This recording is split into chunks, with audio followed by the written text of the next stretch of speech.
Hello students. आज हम इस वीडियो में वेक्टर चैप्टर के कुछ क्वेश्चन डिस्कस करेंगे जो कि जेई मेंस में ऑलरेडी आ चुके हैं। ठीक है, तो आइए हम अपने क्वेश्चन नंबर 1 से स्टार्ट करते हैं जो कि जेई मेंस 10 अप्रैल 2016 को आया हुआ है।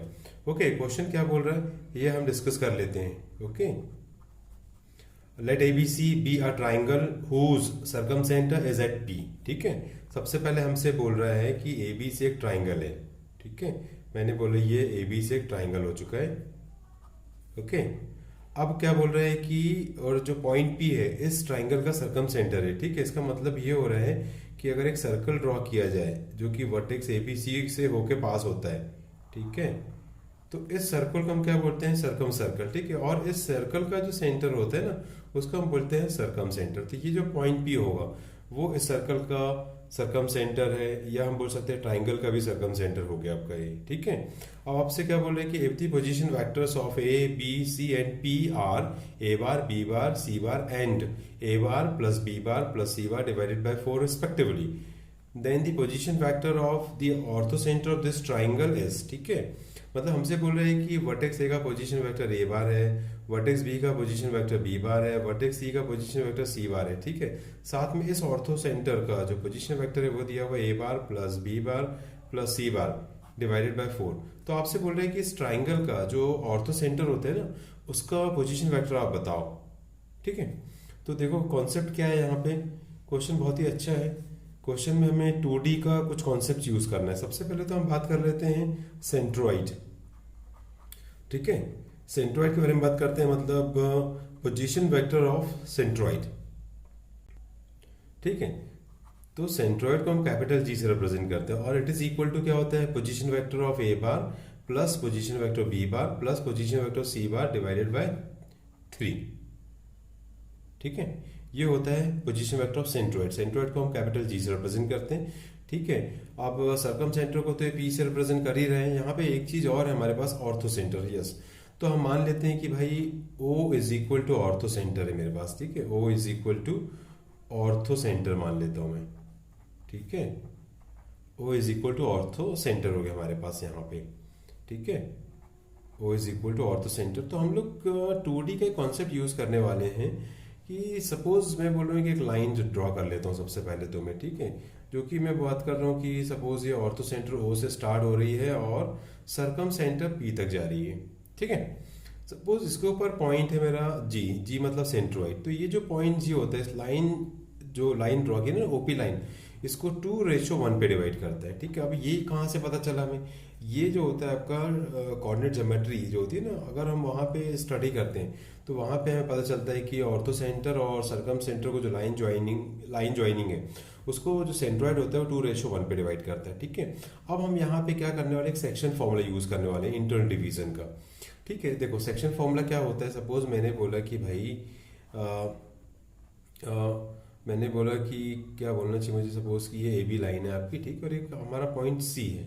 ठीक है, अब C मान लेता हूँ कि जो C होता है इस लाइन AB को m/n पे डिवाइड कर रहा है।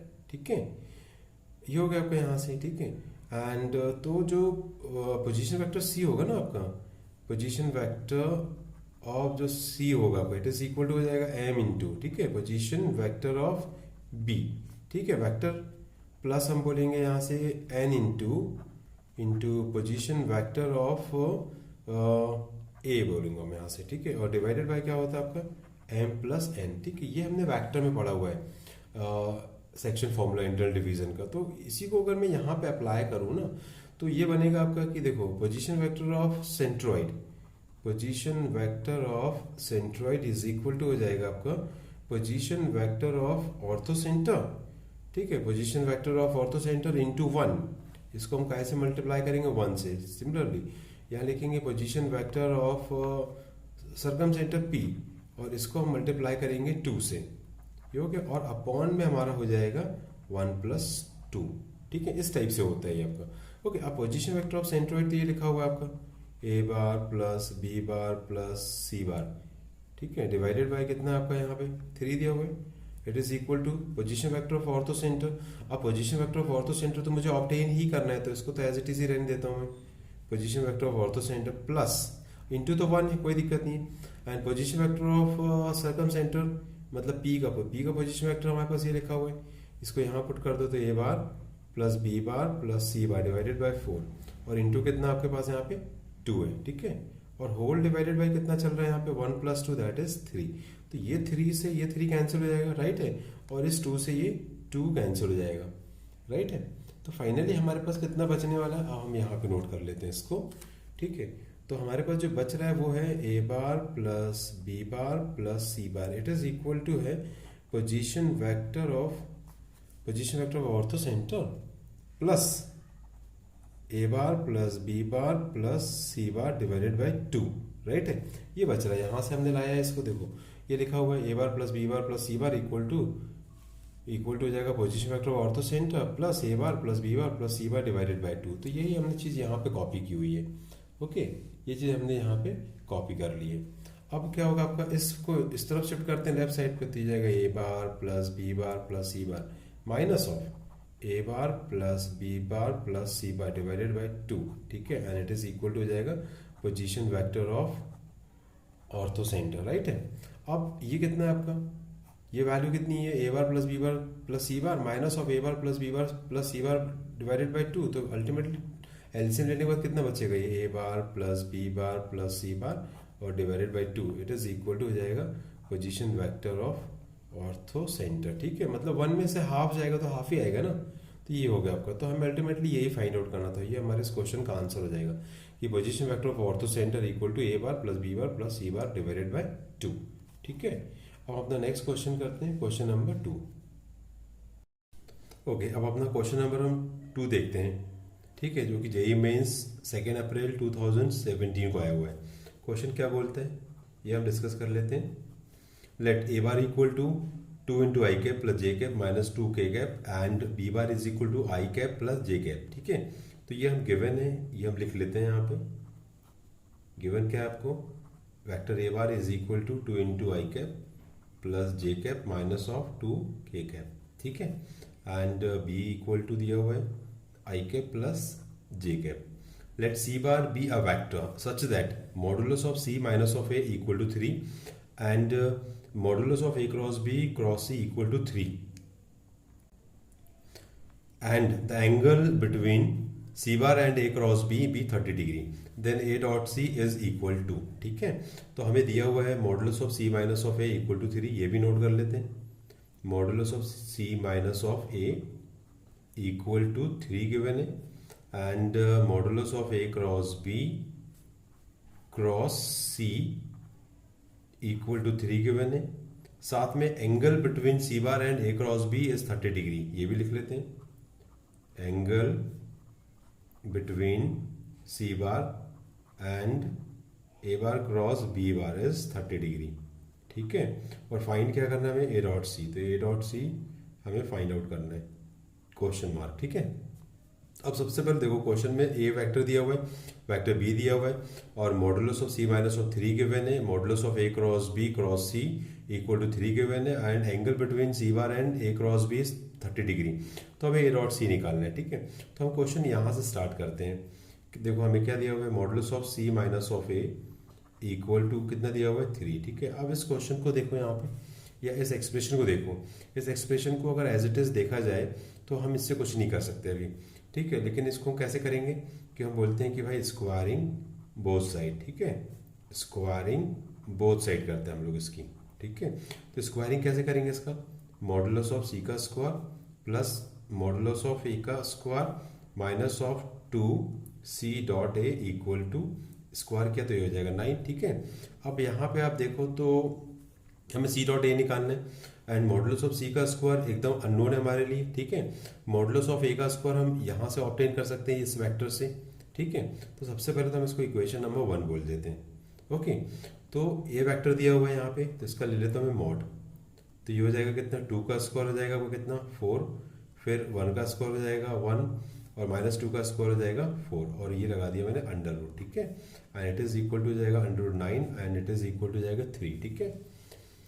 ये हो गया आपका। तो ultimately modulus of a is equal to कितना मिल गया मुझे, 3 मिल चुका है। अब मुझे मॉडुलस ऑफ सी निकालना है, इसके लिए मुझे एक सेकेंड कंडीशन गिवन है, इसको यूज कर लेता हूँ। Modulus of a cross b cross c is equal to 3 दिया हुआ है, ठीक है। अब हम यहाँ पे देखो, हम लोग क्या जानते हैं कि modulus of a cross b equal to क्या होता है, modulus of a into modulus of b into sine theta होता है ना। तो ये इस डेफिनेशन को हम यहाँ पे अप्लाई करते हैं। इसको हम क्या बोलते हैं, क्रॉस प्रोडक्ट बोल सकते हैं इसको, या वेक्टर प्रोडक्ट भी बोल सकते हैं, ठीक है। इसके लिए हम बोलते हैं कि सपोज ये ए है और ये मेरा बी है, तो अप्लाई करेंगे तो कैसे लगेगा, ये modulus of a cross b, ठीक है, modulus of c into sine, और इन दोनों के बीच का एंगल कितना गिवन है 30, तो यहाँ पे लिख दिया आपने sine 30 and it is equal to हो जाएगा भाई 3। ओके, तो modulus of a cross b modulus of c sine 30 कितना होता है 1/2, तो इट इज इक्वल टू 3, ठीक है। Finally modulus of a cross b modulus of c equal to कितना जाएगा 6, 2 3 6 कर दिया, ठीक है। अब हमारे पास देखो यहाँ पे modulus of a cross b लिखा हुआ है, जिसको हम वेक्टर ए और वेक्टर बी की हेल्प से निकाल सकते हैं। तो हम इसको निकालते हैं, देखो कैसे निकालते हैं। ए क्रॉस बी निकालने का तरीका क्या हो जाएगा, आई कैप, जे कैप और के कैप, ठीक है। अब वेक्टर ए इक्वल टू ये लिखा हुआ है, तो यहाँ पे आपका 2 आई का कोफिशिएंट, 1 जे का कोफिशिएंट और के का कोफिशिएंट कितना -2, ये नोट किया। और वेक्टर बी ये लिखा हुआ है जिसमें आई का कोफिशिएंट 1, जे का कोफिशिएंट 1 है, तो ये 1 1 और के मिसिंग है तो 0 लिख दिया, ठीक है। अब हम इसको along the first row expand करते हैं डिटर्मिनेंट की मेथड यूज करके, ठीक है। तो ये हो गया आई कैप। अब आई कैप फर्स्ट रो और फर्स्ट कॉलम को बिलोंग कर रहा है, तो इन फर्स्ट रो और फर्स्ट कॉलम को हम छोड़ देते, तो वहाँ पे 4 एंट्रीज बच रही हैं। अगर मैं इसको सॉल्व करूँगा तो क्या होगा, 0 × 1 0 हो जाएगा, ठीक है। माइनस साइन लगाया हमने जो ऑलरेडी फॉर्मूले का माइनस होता है, और इसको मल्टीप्लाई करूँगा तो -2 हो जाएगा, और माइनस और माइनस ये हो गया आपका +2, ठीक है। और यहाँ पे बीच में कौन सा साइन लगाते हैं हम लोग, माइनस, तो माइनस और जे कैप, ठीक है। जे कैप किसको बिलोंग कर रहा है, फर्स्ट रो सेकंड कॉलम को। इन एंट्रीज को छोड़ दें तो ये एंट्रीज बच रही हैं 2 -2 1 0। अब इसको सॉल्व करूँगा तो क्रॉस मल्टीप्लाई किया, 2 × 0 0 हो जाएगा माइनस, और फिर इसको मल्टीप्लाई करूँगा तो -2 आएगा, और -2 यहाँ पुट करूँगा तो ये हो जाएगा +2, ठीक है। प्लस हो जाएगा आपका क्या, के कैप। और के कैप किसको बिलोंग कर रहा है, फर्स्ट रो थर्ड कॉलम को, तो इसको छोड़ देता हूँ, तो ये 4 वैल्यूज बच रही हैं मेरे पास। इसको क्रॉस मल्टीप्लाई करूँगा तो ये जाएगा 2 × 1 2, बीच में माइनस साइन और ये 1 हो जाएगा, तो ये हो जाएगा 2 -1, ठीक है। तो अल्टीमेटली हमारे पास ए क्रॉस बी कितना आ जाएगा भाई, ये हो जाएगा 2 × आई कैप, फिर ये हो जाएगा -2 × जे कैप, और यहाँ से जाएगा 1, तो ये हो गया आपका के कैप, ठीक है। अब हम इसका निकाल लेते हैं मॉड, ठीक है। तो ये हो जाएगा 2 का स्क्वायर हो जाएगा 4, -2 का स्क्वायर भी 4, और 1 का स्क्वायर 1 हो जाएगा, तो ये हो गया हमारे पास कितना √9, एंड इसको हम बोलते हैं 3, ठीक है। अब ये जो ए क्रॉस बी इक्वल टू 3 निकाला है ना मैंने, मैं यहाँ पुट कर देता हूँ, ठीक है। तो ये हो जाएगा कितना आपका 3 modulus of c equal to 6, तो यहाँ से इसको कैंसिल करूँगा तो कितना जाएगा 2, मतलब मॉडुलस ऑफ सी की जो वैल्यू आई है मेरे पास वो कितनी हो चुकी है भाई, 2 हो चुकी है, ठीक है। अब modulus of c equal to 2 और modulus of a is equal to 3, इन दोनों वैल्यूज को हम कहाँ पुट कर देते हैं, इस इक्वेशन नंबर 1 में, तो हमें सी डॉट ए मिल जाएगा, ठीक है। पुट करता हूँ यहाँ पे, तो c equal to modulus c equal to यहाँ 2 पुट करूँगा तो ये हो जाएगा आपका कितना 4, ठीक है। एंड मॉडुलस ऑफ ए की वैल्यू कितनी है आपके पास 3, ये रखी है, इसको यहाँ पुट करूँगा तो 3 का स्क्वायर 9 हो जाएगा, -2 × c dot a and it is equal to 9, तो 9 से 9 हो जाएगा आपका कैंसिल, राइट है, कैंसिल हो गया आपका ये। अब इस वैल्यू को मैं राइट साइड शिफ्ट कर लूँगा तो ये पॉजिटिव हो जाएगा, तो 4 इज इक्वल टू हो जाएगा 2 × सी डॉट ए, ठीक है। और इससे ये कैंसिल हो जाएगा, तो हमारे पास क्या बच रहा है, 2 is equal to c dot a, और सी डॉट ए को हम क्या लिख सकते हैं, ए डॉट सी, तो ultimately a dot c is equal to कितना मिल जाएगा मुझे 2, क्योंकि जो डॉट प्रोडक्ट होता है वो कॉम्यूटेटिव होता है, मीन सी डॉट ए और ए डॉट सी दोनों ही सेम होते हैं, तो अल्टीमेटली मेरा आंसर कितना हो जाएगा, c a dot c is equal to 2, ठीक है। अब अपना नेक्स्ट क्वेश्चन देखते हैं, क्वेश्चन नंबर 3, ठीक है। अब अपना क्वेश्चन नंबर 3 देखते हैं, जो कब आया था 8 अप्रैल 2017 को आया था जेईई मेंस में।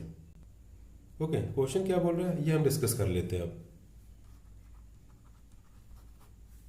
The area in square units of the parallelogram whose diagonals are along the vectors 8 × I cap -6 × j cap and 3 × I cap plus 4 × j cap minus of 12 k cap s, ठीक है। मतलब हमसे क्या बोल रहे हैं कि भाई पैरेललोग्राम गिवन है जिसके डायगोनल्स गिवन है ये और ये, तो मुझे उस पैरेललोग्राम का एरिया निकालना है, राइट है। तो सपोज हम ये बोल देते हैं, मान लेते हैं कि let d1 is equal to diagonal हो गया पहला आपका 8 × I cap -6 × j cap हो गया, और दूसरे डायगोनल को हम मान लेते हैं कि वो D2 है सपोज, ठीक है। एंड ये कितना हो गया 3 into i cap plus 4 into J cap minus of हो जाएगा आपका 12 इंटू के कैप, राइट है भाई।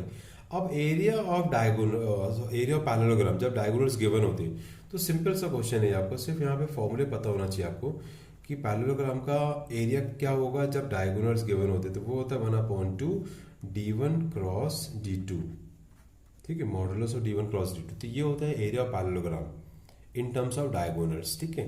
तो सबसे पहले हम क्या करते हैं, यहाँ पे D1 क्रॉस D2 ऑब्टेन कर लेते हैं, ठीक है, मतलब वेक्टर प्रोडक्ट ऑब्टेन कर लेते हैं, ओके।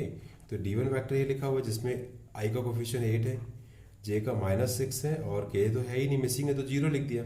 और यहाँ पे आपका लिखा हुआ है 3 4 माइनस ऑफ 12, ठीक है। इसको हम सॉल्व कर लेते हैं। सिंपल क्रॉस प्रोडक्ट है आपका ये, ठीक है, जिसको वेक्टर प्रोडक्ट भी बोलते हैं हम लोग।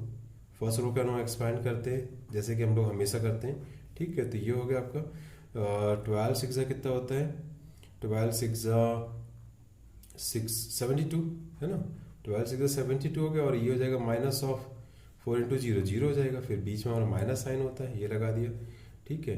12 8 कितना होता है 96 माइनस ऑफ 96, ओके।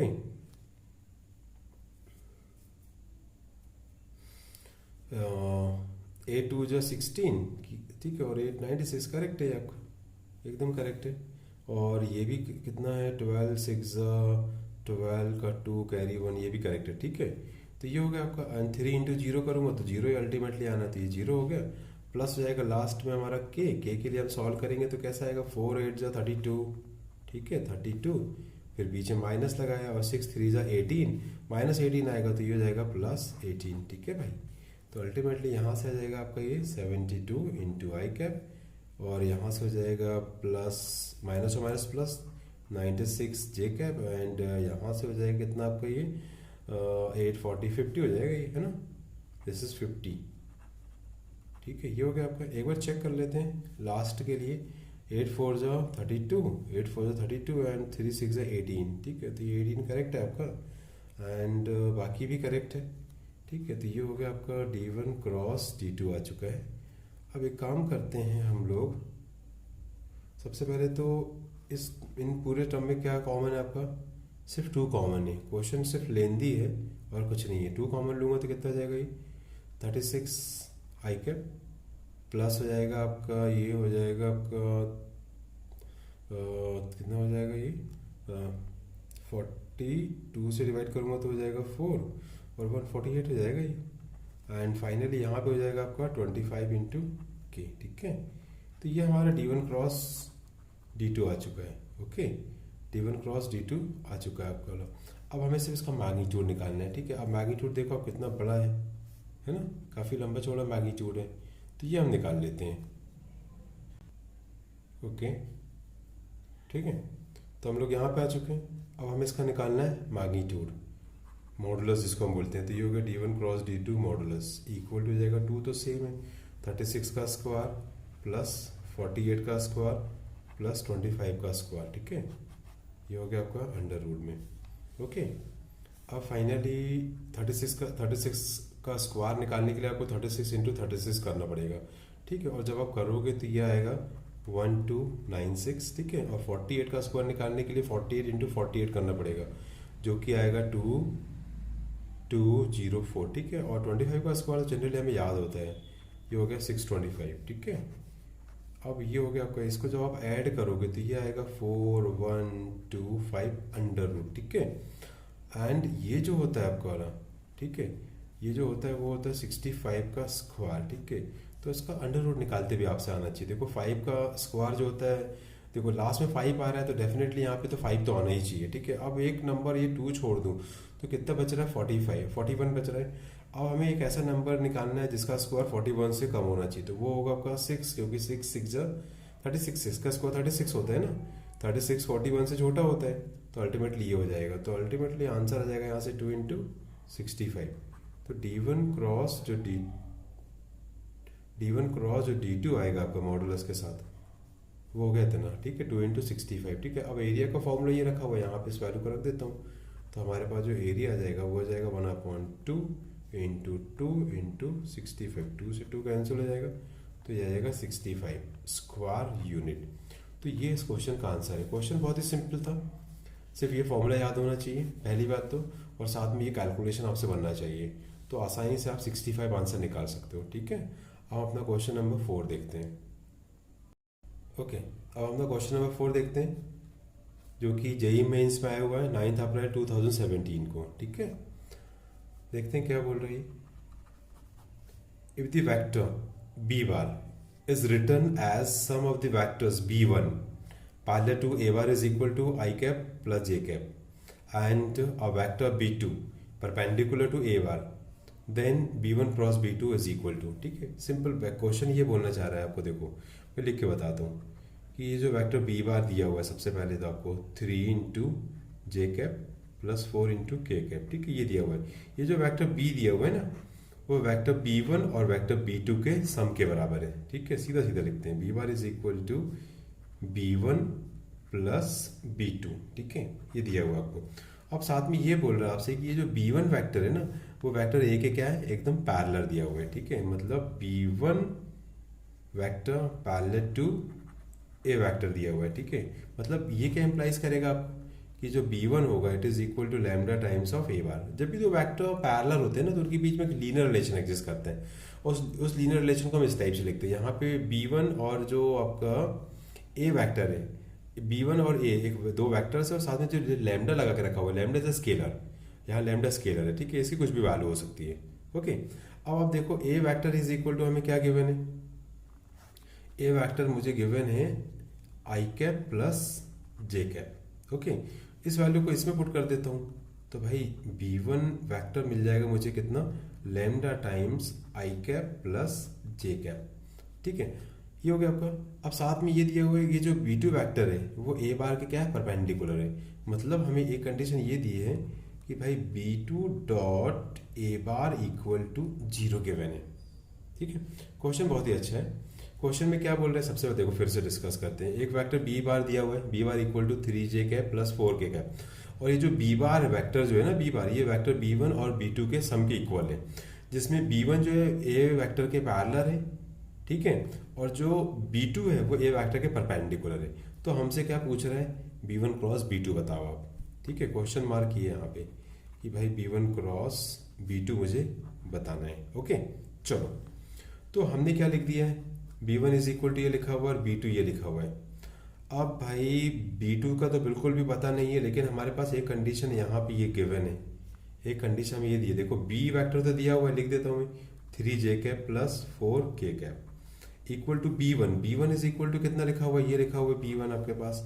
इस वैल्यू को यहाँ पुट कर दो, तो lambda times i cap plus j cap. अब ये जो b2 है, b2 एकदम अननोन है मेरे लिए, राइट है, ये हो गया आपका। अब साथ में ये दिया हुआ है कि भाई b2 dot a equal to 0 के मैंने पूरे इक्वेशन को हम क्या करते हैं, इस इक्वेशन को a वेक्टर से डॉट प्रोडक्ट करते हैं। ठीक है, देखो कैसे, 3j plus 4k dot a बार। ठीक है, सिमिलरली यहाँ भी करूँगा राइट साइड पे भी, तो lambda into i cap plus j cap dot a bar plus b2 dot a बार, ये कर दिया अपन ने यहाँ से। ठीक है, तो ये वैल्यू हमें क्या गिवन है, 0 गिवन है। ठीक है, लेकिन a वेक्टर तो गिवन है मेरे पास, a वेक्टर हमारे पास कहाँ लिखा हुआ, ये लिखा हुआ i प्लस जे, सब जगह रख दो यहाँ पे, तो 3j cap plus 4k cap dot i cap plus j cap equal to lambda times i cap plus j cap dot a vector दिया हुआ, a तो वही है i प्लस जे। ठीक है, इस कंडीशन से हमें लैम्डा की वैल्यू मिल जाएगी। ये लैम्डा की कंडीशन, लैम्डा की वैल्यू निकालने के लिए कंडीशन की मैंने, देखो अब डॉट प्रोडक्ट करूंगा तो क्या होगा, देखो ये 3 इंटू जे और ये जे लिखा हुआ है, इसका कोफिशिएंट कितना 1 है, तो 3 इंटू 1 हो जाएगा 3, और k यहाँ मिसिंग है तो ये 0 हो जाएगा, और यहाँ पे यहाँ i मिसिंग है तो 0 हो जाएगा यहाँ पे। ठीक है, यहाँ पे तो i नहीं है, तो i का कोफिशिएंट नहीं है, इसलिए 0 प्लस 3 इंटू 1, और k तो है यहाँ पे लेकिन यहाँ k नहीं है, तो यहाँ पे हम क्या लिखेंगे 0। ठीक है, और यहाँ पे हो जाएगा आपका i और i के साथ करूँगा तो 1, और j के साथ करूँगा तो 1 हो जाएगा। तो अल्टीमेटली ये हो गया 3 इक्वल टू 2 लैम्डा, तो ultimately lambda is equal to जाएगा आपका कितना, 3/2। ओके, ये जो लैम्डा इक्वल टू 3/2 लिख रहा है ना, इस इक्वेशन पर रख दो तो आपको क्या मिल जाएगा, b1। ठीक है, तो ultimately b1 is equal to हो जाएगा आपके पास कितना, 3/2 आई कैप प्लस जे कैप। ठीक है, ये तो आ चुका आपके पास। B1 आ चुका है। अब आपको निकालना है B2, क्योंकि हमें निकालना है क्या अल्टीमेटली B1 क्रॉस B2। तो B1 तो निकाल ही चुके हम लोग। अब B2 निकालने के लिए हम इस इक्वेशन की हेल्प लेते हैं, B equal to B1 plus B2, B equal to B1 plus B2। तो यहाँ से आपको B2 कितना मिल जाएगा, B माइनस B1, ठीक है, ये मिल जाएगा आपको यहाँ से। तो B2 इक्वल टू हो जाएगा अल्टीमेटली B कितना दिया हुआ है आपके पास, B फैक्टर दिया हुआ है 3J plus 4K, 3J plus 4K minus of B1 हमने ये निकाल के रखा हुआ है 3/2, ठीक है, इंटू हो जाएगा आपको कहता है I cap plus J cap. Okay, तो थोड़ा ब्रैकेट ओपन कर देते हैं यहाँ पे, तो ये जाएगा 3J plus 4K minus of, इसको मल्टीप्लाई कर दो माइनस के साथ, तो 3/2 I cap minus 3/2 J cap, ठीक है, ये हो गया आपका यहाँ से। अब देखो I तो अकेला है, तो सीधे सीधे लिख देता हूँ minus of 3/2 into I cap and 3J minus of 3/2J, ठीक है, तो 3 है और ये कितना है 1.5 है, तो 3 में से 1.5 जाएगा तो 1.5 ही आएगा, मतलब 3/2J आना है। और अकेला 4K लिखा हुआ है यहाँ पे, ये लिख दिया मैंने 4K, ठीक है, दिस इज B2 वैक्टर। तो भाई B2 भी आ चुका है और B1 भी आ चुका है। अब हम सिर्फ निकाल लेते हैं B1 क्रॉस B2, ठीक है, B1 क्रॉस B2 यहाँ निकाल लेते हैं, B1 cross B2 equal to हो जाएगा IJK, ठीक है। B1 फैक्टर आपके पास ये लिखा हुआ है, ठीक है, तो इसका I का कोफिशिएंट कितना है 3/2 और J का कोफिशिएंट भी कितना है 3/2 और K तो मिसिंग है यहाँ, तो 0 लिख दिया। और ये हो गया मेरा B2 का I का कोफिशिएंट है -3/2 और J का 3/2 और ये कितना हो जाएगा 4, तो ये हो गया आपका, ठीक है। अब इसको हम सिंपल सॉल्व कर लेते हैं, तो सॉल्व कर लेते हैं along the first row. Okay, तो भाई 4 से मल्टीप्लाई करूंगा तो कितना हो जाएगा, 3 4 जो 12/2 दैट इज 6 और ये माइनस ऑफ 0 हो गया, ठीक है, ये माइनस ऑफ 0, फिर माइनस ऑफ J, ठीक है, माइनस J लगाया मैंने यहाँ से, ठीक है, तो ये हो जाएगा 4 3 जो 12/2 दैट इज 6 हो जाएगा ये भी, ठीक है, एंड फिर यहाँ से मल्टीप्लाई करूँगा तो ये तो 0 हो गया, ठीक है, ये तो 0 हो चुका है। ओके, अब आपका लास्ट क्या बच रहा है K, तो प्लस K के साथ सॉल्व कर लेते हैं इसको। K के साथ सॉल्व करेंगे तो कितना हो जाएगा भाई, ये K के साथ करूँगा तो देखो इसको मल्टीप्लाई करूँगा तो ये जाएगा 9/4, इसको यहाँ से मल्टीप्लाई करूँगा तो ये भी 9/4, माइनस साइन होता है और एक माइनस ये तो हो जाएगा प्लस 9/4 हो जाएगा। तो अल्टीमेटली ये हो जाएगा 6 into I cap minus 6 into J cap और इसको ऐड करेंगे तो कितना हो जाएगा ये 18/4 मतलब हो जाएगा ये 9K डिवाइडेड बाय 2, ठीक है। तो ये हो गया मेरा B1 क्रॉस B2 और ये हमारे इस क्वेश्चन का आंसर हो गया, ठीक है। अब अपने नेक्स्ट वीडियो में मिलते हैं कुछ न्यू क्वेश्चंस के साथ।